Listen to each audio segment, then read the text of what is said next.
श्रीशैलेशदयापात्रं देवत्यादिगुणानवं यतीन्द्रप्रवणं वन्दे रमेशां मातरं मुनिं लक्ष्मीनाथसमारम्भां नादयामनमध्यमाम् अस्मदाचार्यपर्यन्तां वन्दे गुरुपरम्परां यो नित्यमच्युतपदाम्बुजयुग्मरुक्मः व्योमवदस्तराणि तृणायमेने अस्मद्गुरोर्भगवतोऽस्य दैकसिन्तो रामानुजस्य शरणं शरणं प्रपद्ये मातापिता योधनयस्तनया विभूतिं सर्वं यदेव नियमेन मदन्वयानाम् आद्यस्य न कुलपतेर्बगुलाभिरामं श्रीमत्तदङ्ग्रिलं प्रणमामि मूर्ता भूतं सरस्य महदाव्य पठनाद श्री भक्तिसार कुलशेखर योगी भागान भक्तांग्रेणं परकाल यतीन्द्रमिश्रान् श्रीमत्पराङ्गुसमणिं प्रणतोष्मि नित्यं गुरुमुखमणदीप्य प्राग वेदानशेषान् नरपति परिक्लुप्तं शुल्कमादानुगामकः स्वधर्मवरवन्द्यं रङ्गनाथस्य साक्षात् துஜுகுலத்திலகம் தம் விஷ்ணு சித்தம் நமாமே மின்னார் தடமதில் சூழ் விழிபுத்தூர் என்றொருக்கால் சொன்னார் கலர்கமலம் சூடினோம் முன்னாள் கிளியறுத்தான் என்றுரைத்தோம் கேழ்மை நேர் சேரும் வழியறுத்தோன் நெஞ்சமே வந்து பாண்டியன் கொண்டாட பட்டர் பிரான் வந்தான் என்று ஈண்டிய சங்கம் எடுத்தூத வேண்டிய வேதங்களோதி விரைந்தே சிலியரித்தான் பாதங்கள் யாமுடைய 10 பல்லாண்டு பல்லாண்டு பல்லாயிரத்தாண்டு பல கோடி நூறாயிரம் மல்லாண்ட திந்தோள் மணிவண்ணா உன் சேவடி செவ்விதிருக்காப்பு அடியோமோடும் நின்னோடும் பிரிவின்றி 1000 பல்லாண்டு வடிவாயனின் வள மார்பினில் வாழ்கின்ற மங்கையும் பல்லாண்டு வடிவார் சோதி வளத்துறையும் சுடராழியும் பல்லாண்டு படைபோல் புக்கு முழங்கும் அப்பாஞ்சசன்யம் பல்லாண்டே பல்லாண்டென்று பவித்திரனை பரமேட்டியை சாரங்கம் என்னும் வில்லாண்டான் தன்னை வில்லிபுத்தூர் விட்டு சித்தன் விரும்பிய சொல் நல்லாண்டென்று நவிந்துரைப்ப நமோ நாராயணாயம் என்று பல்லாண்டும் பரமாத்மனை சூழ்ந்திருந்து ஏத்துவர் பல்லாண்டே ஆண்டாள் திருவடிகளே சரணம் ஆழ்வார் திருவடிகளே சரணம் ஆச்சாரியன் திருவடிகளே சரணம் ஜீயர் திருவடிகளே சரணம் அப்பன் சுவாமிகள் திருவடிகளே சரணம் எல்லோருக்கும் அடியனுடைய பணிவான நமஸ்காரங்கள். நம் ஆன்றோர்களாலும் ஆச்சாரிய பெருமக்களாலும் அனுபவிக்கப்பட்ட அபிமான ஸ்தலங்களை நாம் ஒன்றன் பின் ஒன்றாக அனுபவித்து வருகிறோம். அந்த வரிசையிலே இன்றைய தினம் நாம் 94வது காண இருப்பது சக்கர நரசிம்மர் கோயில். இந்த கோயிலானது ஒரிசா மாநிலத்தில் பூரியின் அருகிலே உள்ளது. இங்கு பிரதான தெய்வங்களாக அபய நரசிம்மர், சக்கர நரசிம்மர் மற்றும் லட்சுமி நரசிம்மர் ஆகியோர் காணப்படுகின்றனர்.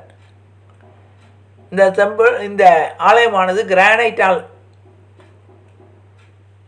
பெரிய சக்கரமாக, சுரசன சக்கரமாக, அதில் நாராயணருடைய உருவம் பொறிக்கப்பட்டு வணங்கப்படுகிறது. இந்த இடத்தினுடைய சிறப்பு என்னவென்றால், இந்த பூரி ஜெகநாதருக்காக ஒரு மரக்கட்டை மிதந்து வந்ததாக, பூரி ஜெகநாதர் ஆலயத்திற்காக கட்டுவதற்காக ஒரு மரக்கட்டை கடலிலே மிதந்து வந்ததாகவும், அதை எடுத்து பூரிக்கு ஜெகநாதருக்கு உருவம் அமைக்கப்பட்டு ஆலயம் கட்டப்பட்டது.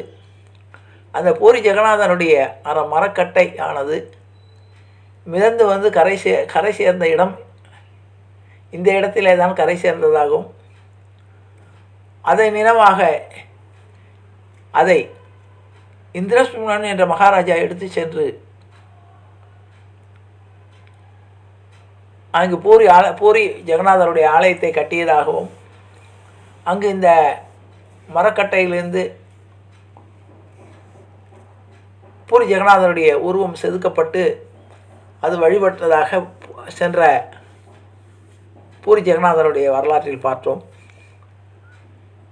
இந்த கோயிலானது வர்ண பகவான், அதாவது மகாலட்சுமியுடைய தந்தை மற்றும் ஜெகநாதருடைய மாமனாருக்காக இந்த கோயில் அமைக்கப்பட்டதாக நம்பப்படுகிறது என்பதை கூறி, ஸ்ரீ சக்கர நரசிம்மருடைய பூரி செல்லும்போது அங்கு அருகில் உள்ள சக்கர நரசிம்மரை வணங்கி அவருடைய அருளை பெறுவோம் என்று கூறி நிறைய செய்கிறேன். ஜானகி காந்தஸ்மரணே ஜெய ஜெய ராமராம். சத்குரு மகாராஜுக்கு ஜெய, ஆஞ்சநேய மூர்த்திக்கு ஜெய. அறியாத பிள்ளைகளும் அன்பினால் உந்தன்னை சிறுபேரழித்தனம் சீறி அருளாத இறைவான் இதானாய் பறையேலோரம் பாவாய். எற்றைக்கும் ஏழையில் பிறவிக்கும் முந்தன்னோடு உற்றோமே ஆவோம், உனக்கே நாம் ஆட்செய்வோம். மற்ற நம் காமங்கள் மாற்றையலோ ரம்பாவாய். செங்கன் திருமுகத்து செல்வத் திருமாலால் எங்கும் திருவருள் பெற்று இன்புரு ரம்பாவாய். ஹரே ராம ராம ராம ஹரே ஹரே, ஹரே கிருஷ்ண கிருஷ்ண கிருஷ்ண ஹரே ஹரே. கோவிந்த ராம சங்கீர்த்தனம் கோவிந்தா ஹரி கோவிந்தா.